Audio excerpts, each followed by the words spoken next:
Hello and welcome back again to Gaetan Pellerin. This is the second time of asking. The first time we had an amazing conversation, and unfortunately, due to the gremlins in the system, we weren't able to record it. So I want to thank you for coming back a second time, Gaetan. Yeah, my pleasure, Tony, and I'm happy to be here and looking forward to have a great conversation again. Super. So let's kick off. And one of the things that I really enjoy about the work that you do is you really focus on the ego and the emotion, right, when that comes to a negotiation. So for the listeners that maybe haven't heard of you, you don't know you, could you explain a little bit about what led you to that specific body of work within the field of negotiation? Yes, so this is a great question. So, Tony, I've been involved in negotiation for maybe 25 years. Um, Before my current job, I was leading a sales team, and my best days were always to prepare for the upcoming negotiation, planning the strategy, etc. And I had a chance to observe people throughout my career. And, you can learn skills, you can learn the structure, but I often observe people going straight to their bottom line, right? There's no resistance, they're going straight. And I was curious about why. And it felt like I was missing something, right? So skilled people in control, all of a sudden something doesn't go as planned, and now people are not their regular self. People are stressed. People just want to stop that negotiation. It's almost like it's a no man's land, if you want. So I got very curious about the motivation and why people behave like that. And at one point I discovered how emotion was playing a role in those negotiations. And it was mainly driven by ego, right? So people want to prove themselves, or they're afraid of damaging their relationship.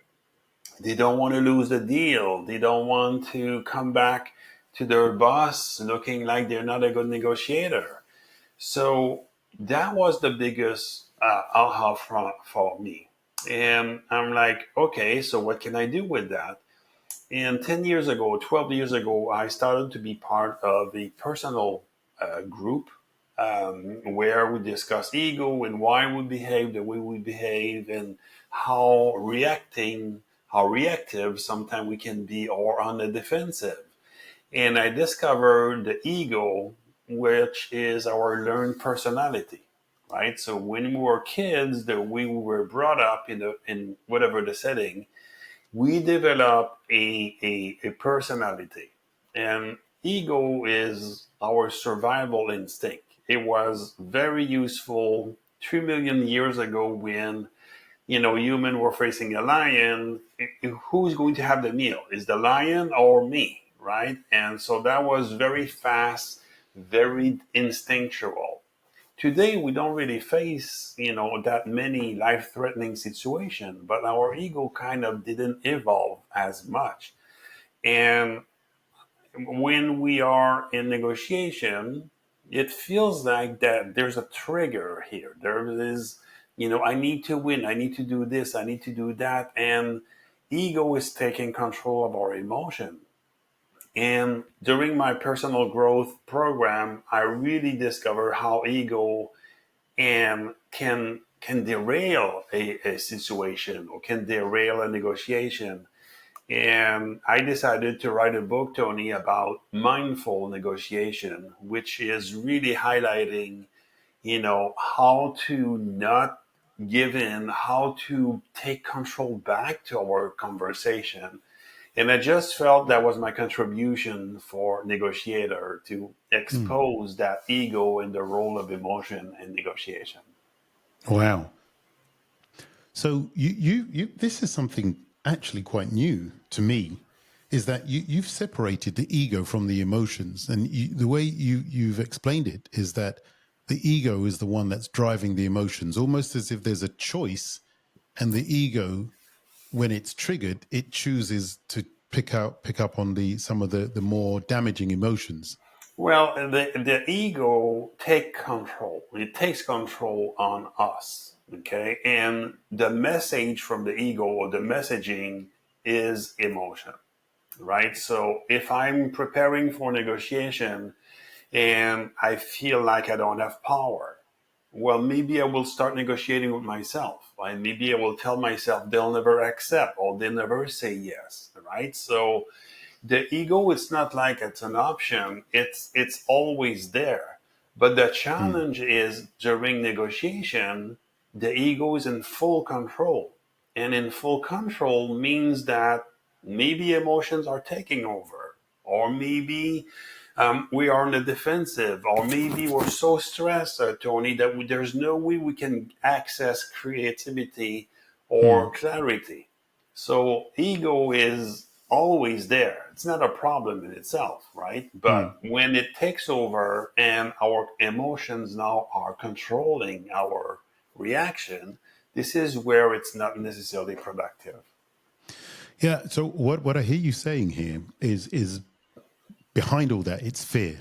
It's the fear of something, and that's the ego responds to that fear, just as it would have done like 2 million years ago. Yeah, yeah. Fear is the dominant emotion. Fear of Mm, losing face, fear of upsetting the relationship, fear of not being liked, or fear of not being loved. If you want to yeah, go a couple of layers yeah, deeper, fear it's very very present. But if we let fear control us, it becomes non-productive, right? It yeah. becomes reactive or defensive, if you want. And so the the fear is then, I guess, you transport that fear, or you transpose that fear, because negotiating generates those fears. That's why people tend not to like to negotiate, because they Yes. associate those feelings of fear with negotiation. So where does it actually start then? Do you start by reducing the fear? Do you start by maybe demystifying what a negotiation looks like, or do you start with the actual person themselves? Where does your work take you? Well, first of all, we have to acknowledge that emotions are always present, right? And under stress, they're becoming more prevalent. So I think the first part is with the person themselves. It's about being in the moment, right? Being aware of what's happening. So oftentimes, Tony, when I coach people, I ask them, tell me what you want to tell your client or your customer. And they tell me without any fear. And it's like very confident, very comfortable. And I'm telling them, now I want you to take this part or this recording, if you recorded it, and say exactly the same way. And now they go, well, I can't. Why not? And so emotions is almost like taking over the our control, our ability to be in the moment. So for me, Tony, it's always start with the person Hmm. and to be aware of what's happening inside of us. Because Hmm. sometimes fear, it's not we're not aware of it. We have a feeling, we don't know how to name it, but it's there and it's in control. So the first step for me is to be really aware what's going on inside of us, and also potentially what are our trigger points, or what could Hmm. be our trigger points. So on your LinkedIn profile, it says that you help people master difficult conversations. What type of people come to you, and what kind of conversations are they generally trying to master? So this is a great question, because when I wrote my book about negotiation, I realized that negotiation, it's a small field, Yeah. but if you go one layer up, every negotiation, it's a conversation, right? It's a conversation that starts with me, myself, and a conversation with others. So people are coming in different roles, oftentimes leaders, right? We have to talk about somebody that didn't do a good job, or we want to provide feedback. We're not sure how to provide feedback. Or people that have a hard time to set their own limit. So it could be Hmm. leaders, it could be, all kind of professional that have a conversation that they're not looking forward.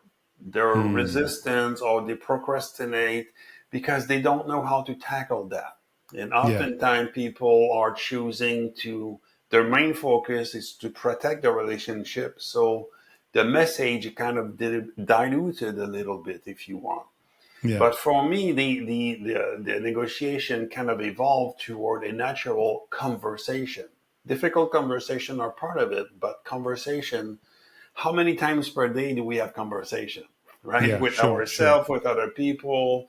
And there is always an opportunity to let our emotion take control of that conversation. So ultimately, are we achieving what we wanted to achieve? Are we focusing on more about the fear of the other person not liking us, not respecting us, or are we Yeah. good to deliver the message in the right tone that is respectful? Yeah. Yeah. And so you've 25 years you had in sales.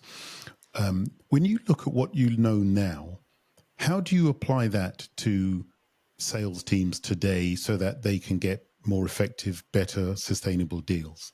That's a great question. Most salespeople, Tony, they like to talk. So we're just going and we're talking, and oftentimes people go with features and benefits.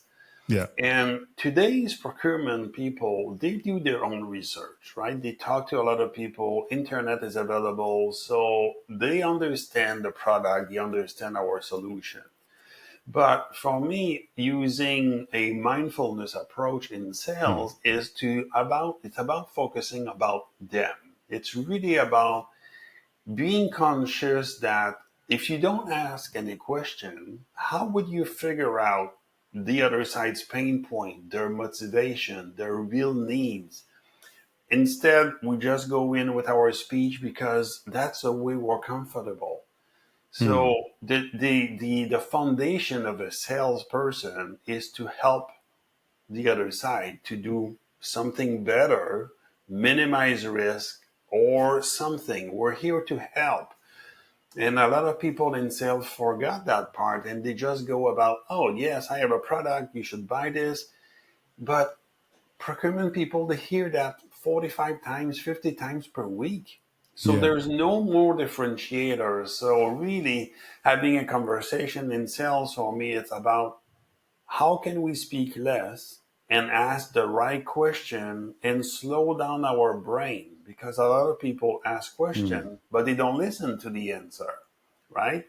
And there's a fundamental shift for me in sales from talking to asking the right question, but really be present to the words, the nonverbal, anything that can help us to put a package together or a Hmm. solution if you want.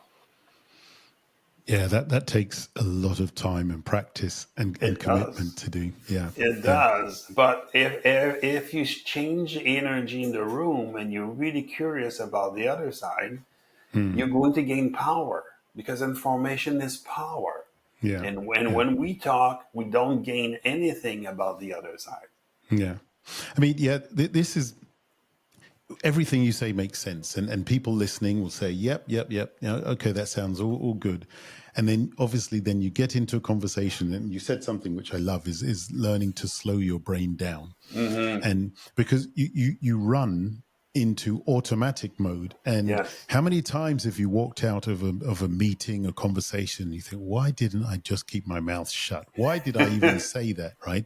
Yeah. So your body of work presumably is around that, right? Is around the level of awareness Hmm. around what you do when you're in that fight, flight, or freeze moment, and how you can regain control. Do you have any specific frameworks or tips that you could give to somebody who this evening is about to get into a real tough negotiation and is afraid that their mind might just run away with them? Well, I think, Tony, for me, everything starts with the intent. What's my intent? Hmm. A lot of people go into a negotiation because they want to win, because they want to get what Hmm. they're looking for. So if the focus is on me, that's not going to translate into a successful story. right? Same thing for difficult conversation. What's my intent? Is it my intent to avoid upsetting the other person? If yes, everything will be focused on that intent, right? Mm. So really setting the right intent. What's my objective in that negotiation? Is it to find a solution that works for both sides? Or do I just want to have the better deal? And that will change the rest, right? So setting the intent, then having a good preparation to support that intent. What question am I going to ask? What Mm. could be a potential emotional trigger for me down the road? From a coach perspective, I like to do rehearsal because something can happen and it triggers Yeah. us, and the trigger is a millisecond, a half a second. There is no time for us to react. And then for me, what's important, Tony, is what's Mm. the objective of that meeting or that negotiation? And what's my approach? Can I be flexible if my approach doesn't work? Can I change my perspective to achieve the same outcome? And sometimes people have a Mm. hard time. When I was a VP sale, I will ask my people, what's your objective tomorrow meeting the customers? And they will have a hard time answering that question. They'll say, well, I want to close a deal. I'm like, no, you're not. You're way too early in your sales process. You're not closing. Or people will say, well, I want to just pay a visit.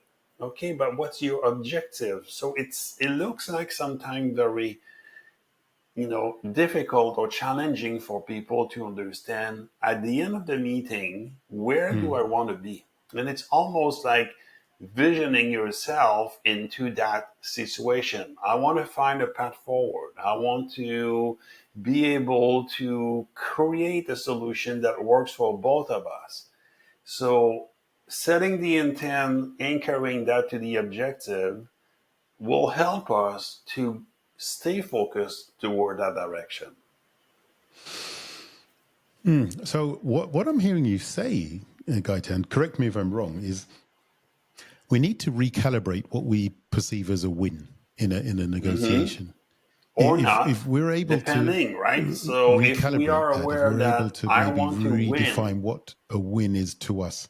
exactly. Right. Is it the win focused on me, or is it the win about maintaining the Yeah. relationship, or is it to Hmm. deliver a good outcome without being impolite, right? So you're right. It's all about defining what is the win for us.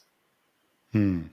And sometimes you meet with aggressive people Yeah. or Yeah. or adversarial people. Their win is all about themselves. They don't Yeah. really Yeah. care about anything else but themselves. So that's Hmm. totally different energy from that perspective. Hmm. This is something that I haven't really quite made up my mind on how I feel about this at the moment. So this was this morning, so this is fresh, and maybe we can kind of chew on this bone together and see where we shake out. So for a long time, I've always believed in being authentic, right? Being your Mm-hmm. authentic self, and really, in the workplace, the best teams are where people can show up authentically. But this morning, I heard. On a podcast, Steve Bartlett. No, it wasn't Steve Bartlett. I can't remember who it was, but it was someone else. And they were saying that being authentic in the workplace doesn't always get you where you want. It's an excuse for being a bit of a pain in the neck, right? You can say things that are horrible, and people will and say, "Well, I'm just being honest. I'm just being my authentic self," and Yeah. it almost gives you an excuse to do things that are nasty. So the idea of being authentic, what they were saying was authenticity. There are different levels of authenticity, and you can't always bring your whole self to a situation. You have to be able to monitor the situations and make a decision. Yeah. What do you think about that as a concept? This is a difficult answer to provide because authenticity doesn't mean we're coming in without any filters. Okay. Right. Authentic means that we do things for what we believe in our core, whatever shape or form it's coming out. But oftentimes authenticity has a label attached to it because Yeah. I can be authentic and being impolite and tell everybody that they don't know how to do their job. Right. But if really I pause and I understand what was my motivation for that comment, was it to help that person or was it to prove that I was better than them? So now I claim I'm authentic, but in reality, my ego just took over because Mm. I'm here to defend myself or I'm here to prove myself. So is that a Yeah. real authenticity in that moment? Right? That's a difficult call. I know Mm. when I was a VP, my first few months, I just wanted to prove myself. So everything I was doing was, look at me, I'm good, I'm competent, I know I can do it, I know I can do it. This is not authenticity, right? This is really going back to ego, Tony. This is ego driven. This is me seeking acceptance in the outside world, or me trying to elevate myself by pushing other people down, or me taking the credit because something happened. Mm. Do we call that authenticity? I don't know. I think it's a complex, Yeah. element. And for me, authenticity means I'm doing things that it's aligned with my value, my core, or my purpose. Yeah. At the end of the day. Yeah. You and I are really aligned on the body of work around the approach to negotiation, emotionally intelligent negotiation, the ability to be able to understand your emotions, channel them effectively, Yeah. but also in real time understand the effects of the other person as well, not just yourself. And then Hmm. that is all embodied in this spirit of empathy. What would you say for you are the precursors for empathy? So you cannot have empathy if you're not present or if you're not mindful, right? Because empathy, it's a feeling that you can choose to have or not. It's not like you have empathy and you don't know of it. Your total energy is changing because now you're focusing on the other person, right? Um, if you're not present, you're going back to, am I here to win? Am I here to demonstrate that I'm better? Am I here to avoid a relationship or something like that? Um, Before having empathy, I need to be really in my body, understand what's going on. And I don't think I can have empathy for others if I don't have empathy for myself first. So you need to have some level of reflection because having empathy for myself is accepting who I am in this moment without judging, without feeling vulnerable, without feeling angry or ashamed, right? And then when I'm in peace with where I am, I'm in control of my emotion. Now I can turn around and have showing understanding, showing comprehension, or building trust with the other person. But it's quite challenging to do if my only focus is here to win, right? Hmm. So it's almost like it's a shift in energy between, hearing somebody, having empathy for somebody doesn't mean we agree. It just demonstrates that I can feel the way, I understand how you're coming from. I feel your pain potentially. That doesn't mean I will give in or I will agree, but I just acknowledge the other person's feeling or even emotions. Hmm. I mean, I think it's important to state here because you've been in sales for 25 years, you've taught salespeople, and if you were going in with the attitude that, oh, it doesn't matter whether you get the deal or whether you win or lose, just make sure everything comes out well, I think you'd be kicked out of the door straight away. So I think it's important to state that what you're saying here and what we're both advocating is the idea of recalibrating what a win looks like. Hmm. The idea of we're not saying be soft in a negotiation. You No. can be really, really tough and you can challenge your counterpart to be really tough in the negotiation, but just not always battling each other, right? Why don't we focus on the situation that has brought us to the table, Yes. and let's use all of our energies on that, and let's be really mean with that, and let's be really ruthless with trying to find the best outcome for ourselves. Yes. Tony, you just said something that it rings a bell a little bit. The energy that we're showing up in negotiation, it's not about being soft. I'm a tough negotiator because I don't give anything for free. I will trade, I will exchange. That doesn't prevent me to have compassion or empathy for the other person. So there's a little bit of an urban myth here about, showing empathy, meaning we're soft. We're not soft. We can be tough, not disrespectful, but we can be Yeah, yeah, tough. We can say, I'm not prepared to give it to you because X reason, or what are you asking me is unrealistic, right? yeah, But yeah. I understand your perspective. You want to show internally, you want to be promoted. I understand. That doesn't mean I'm going to give in. That doesn't mean that I'm going to roll over backward. But it's the same energy, Tony, when I give you a proposal and you said, Gaetan, I don't like your proposal. And I can go three option. I can keep persuading you. Tony, you should accept my proposal. It's a very good proposal. I have no empathy for you. I want to win. I want you to agree. Or I can pause and I can say, hold on.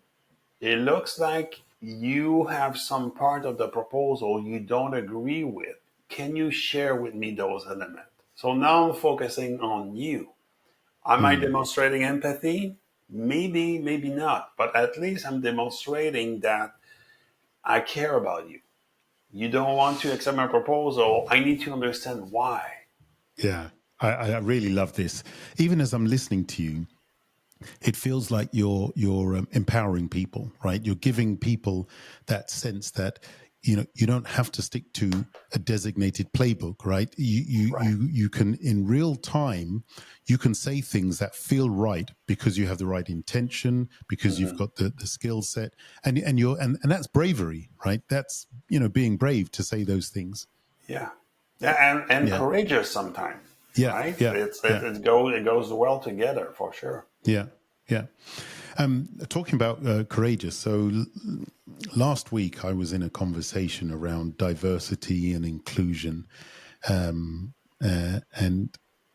I generally, I listen a lot in these type of conversations because I know they're extremely emotive conversations, and I listen a lot.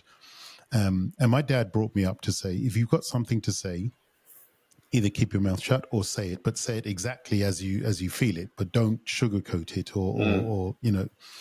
So I was listening, but as I was listening to the heated discussions, what I realized is the big challenge that people were facing was if you have an experience and then I'm trying to talk about me, that is perceived as as you just denying their lived experience. And by saying things like by jumping in and protecting what I believe, I'm negating your real lived experience. And so Yes. there's a challenge there when you see those conversations going on, like in the workplace. You see them going on in families. How do you bring that framework together? How do you make sure that the environment is such that you know that it's the values that are being undermined? How do you make that conversation, what's invisible, visible? Well, it's almost like it's an art, right? It's not easy to Right. do because you have to be emotionally detached from that conversation to be able Yeah. to bring that aspect forward. If we're Yeah. having a conversation, Tony, and I'm triggered or I'm emotionally attached or I perceive that you don't respect me, it's Mm. going to be very difficult for me to just take a step back and look at the whole picture, right? So that's kind of the first step.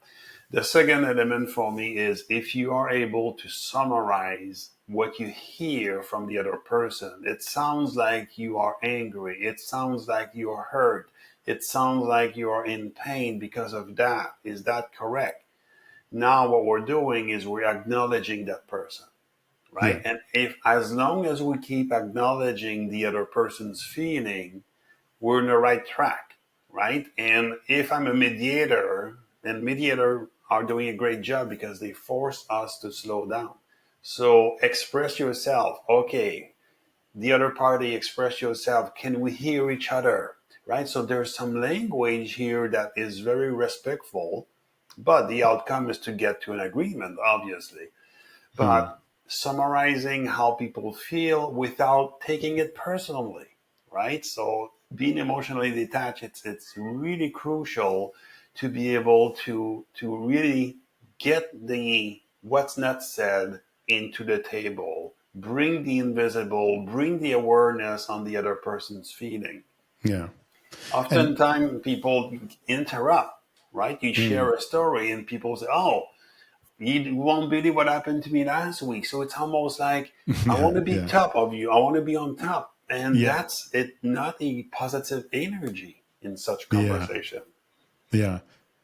And I guess at some point, if you bring in somebody else like you, a coach, an expert to help out in these situations, it's the first sign that they're managing their ego. Because if the ego was in place, they might not want to admit to somebody like you that they need help. Yes, and sometimes it's not easy because in many culture, asking for help, it's perceived as a sign of weakness. And Yeah, especially yeah, in the corporate world, here in America, it's challenging to just pause and realize I'm not competent, but that doesn't mean I'm yeah, worthless, right? yeah, So it's really opening the door, inviting for this is your own personal development. Nobody's perfect, right? We're yeah. all learning every day. Every time I teach a class, I am put myself in a student or a learner because I want to grow. Mm, And providing help for me is helping the person to grow and achieve their own objective. But the mm. perception, it's not always positive, and it's difficult to do that first step. Are you hopeful for the future? I mean, do you think that we can we can navigate this and get to a place where we can have these difficult, challenging conversations respectfully? Am I positive about the future? It will require a lot of energy, a lot of attention. I don't know. I don't know. It's a great question. I don't know if I'm confident in the future. I would love to expect people being more skilled having those conversations, and I would Yeah. hope that that will translate as a baby step, right? That people Mm, can be aware of it. If ego is part of those conversations, there is no progress. There is nothing else. So yes, my hope is one conversation at a time we can have that ability to understand, oh, my ego is in control today, or I'm reactive, or I'm defensive, and just admit it to be ready for the next step if you want. well, that's what we aim to do. That's the whole point for creating a platform like this is so that we can at least play a part in starting the conversation. And Exactly. Gaetan, I've really enjoyed talking to you. I enjoyed it the first time, and I've enjoyed it even more this second time. We've been able to go a bit deeper. Would you be able to share with us, please, how our listeners can find you, continue a conversation, how they can help you, and what is it you're working on at the moment? Yeah, so I said I walk away from negotiation to embrace negotiation. So I'm really passionate about difficult conversation or conversation all around because a lot of time when we have a conversation, we are triggered or we're on the defensive or we take things personal. There are so many ways I can help people from that perspective. I have a project to write a second book maybe 3, 4 years from now. So people can look at me on LinkedIn. I also have my personal website, www.navigategroups.com. And Navigate is really helping people navigate their own life. And yeah, I'm really passionate about helping people to be more authentic, but not without filter, if you want. Yeah, that's one of my big takeaways is authenticity, but not without filters. I think it's a great note for us to finish on. Gaetan Pellerin, I'd like to thank you for joining us on Empathy at the Table. It's been a real pleasure, and I look forward to our next conversation. Thank you for having me, Tony, and looking forward to next time as well. Thank you.